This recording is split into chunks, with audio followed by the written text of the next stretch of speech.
Finally royal rumble हो चुका है खत्म और जे उसो इस साल के रॉयल रंबल विनर बन चुके हैं, जो मेरे लिए सच में बहुत ज्यादा शॉकिंग है। तो चलिए आइए डिस्कस करते हैं कि क्या कुछ घटा इस मेंस रॉयल रंबल में। मैं वीडियो में आगे बढ़ूं उससे पहले, क्या आपको भी लगता है कि इस साल का रॉयल रंबल जॉन सीना को ही जीतना चाहिए था, जब जॉन सीना लास्ट 2 मेंबर में से एक थे और यह जॉन सीना का आखिरी रॉयल रंबल अपीयरेंस होने वाला था। आप अपनी राय हमें कमेंट में जरूर बताएं। और रॉयल रंबल की शुरुआत हमें रे मिस्टीरियो और पेंटा से देखने को मिलती है और गौर करने वाली बात यह थी कि यह पेंटा का डेब्यू रॉयल रंबल होने वाला था और अपने डेब्यू रॉयल रंबल में ही पेंटा ने एक बहुत बड़ा बॉच कर दिया है। होता कुछ यूं है कि जब रे मिस्टीरियो ने उनको टॉप रोप के ऊपर फेंका था तो उनके दोनों पैर जमीन पे टच हो गए थे, लेकिन WWE ने ऐसा दिखाया और पेंटा ने भी ऐसा दिखाने की कोशिश की कि उनकी एक ही पैर टच हुई है, लेकिन भाई वो सच में सबको विजिबल था कि पेंटा के दोनों पैर ही जमीन में टच हो चुके थे। उसके बाद होता क्या है, दोनों सुपरस्टार ने मैच को कंटिन्यू किया और एक एक करके सुपरस्टार अपना एंट्री ले रहे थे। और इस मेंस रॉयल रंबल में एक शॉकिंग मोमेंट तब आता है जब ब्रॉन ब्रेकर ने कार्मेलो हेस को एलिमिनेट कर दिया होता है और जब कार्मेलो हेस बैक स्टेज वापस जा रहे थे तो अकीरा टोजावा अपना एंट्री ले रहे थे रॉयल रंबल में कम्पीट करने के लिए, लेकिन उतने में ही कार्मेलो हेस ने उन पे अटैक कर दिया। और उसके बाद होता कुछ यूं है कि WWE ऑफिशियल्स ने उनको गोरिल्ला पोजीशन पे जाकर बैठाया और वहां पे उनको ट्रिपल एच भी चेक करते हैं और कहते हैं कि अब इनको कोई ना कोई सुपरस्टार रिप्लेस जरूर करेगा।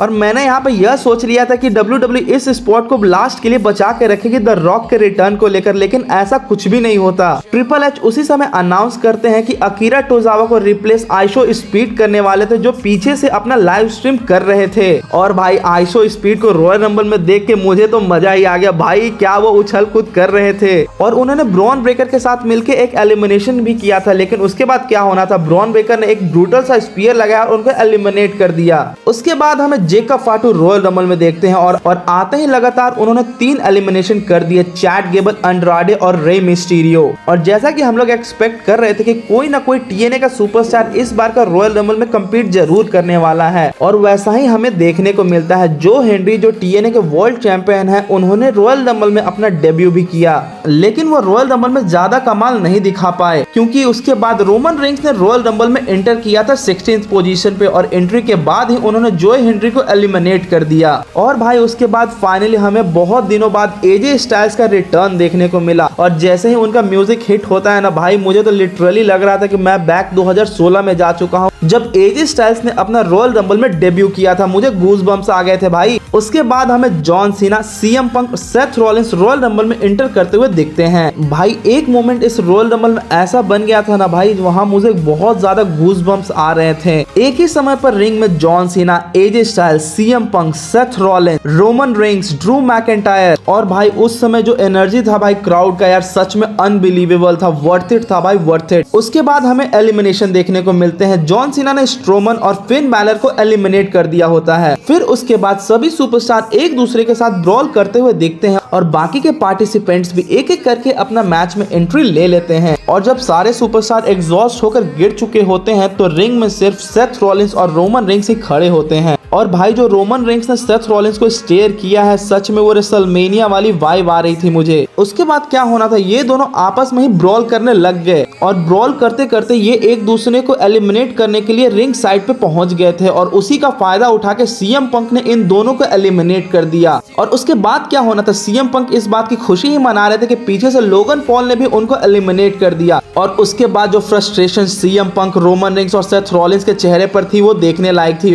और भाई उसके बाद out of nowhere Seth Rollins ने रोमन रेंस और CM पंक पे अटैक करना चालू कर दिया। सेथ रॉलिंस ने सबसे पहले रोमन रेंस को अपना फिनिशर कर्ब स्टॉम्प लगाया और वो CM पंक पर अटैक करने लग गए। और सेथ रॉलिंस तो इतना आउट ऑफ कंट्रोल हो चुके थे कि उन्होंने दोबारा से स्टील स्टेप्स पर रोमन रेंस को स्टॉम्प कर दिया था और इन तीनों सुपरस्टार्स को अलग करने के लिए WWE ऑफिशियल्स को आना पड़ गया था। और उस मोमेंट में मैच में क्या हो रहा था उससे किसी को लेना देना नहीं था। सभी लोग CM पंक, रोमन रेंस और सेथ रॉलिंस का ब्रॉल ही देख रहे थे रिंग साइड के बाहर। उसके बाद जब रिंग में सिर्फ 3 सुपरस्टार बचते हैं, जे उसो, जॉन सीना और लोगन पॉल, तो सबसे पहले जॉन सीना लोगन पॉल को एलिमिनेट करते हैं। उसके बाद सिर्फ रिंग में 2 सुपरस्टार बच रहे होते हैं, जॉन सीना और जे यूसो। और उसके बाद जो हुआ भाई, मैं तो अभी भी शॉक में हूँ। पता नहीं मुझे इस शॉक से निकलने में कितना टाइम लगेगा। जे उसो ने जॉन सीना को एलिमिनेट करके इस साल का रॉयल रंबल जीत लिया है। और होता कुछ यूं है कि पंचेस एक्सचेंज करते करते जॉन सीना ने जे उसो को एए के लिए उठा लिया होता है, लेकिन जे उसे एए को टैकल करके रिंग के अंदर चले जाते हैं। फिर क्या होना था, जे उसो ने सिंपली जॉन सीना को धक्का देकर रिंग से बाहर एलिमिनेट कर दिया।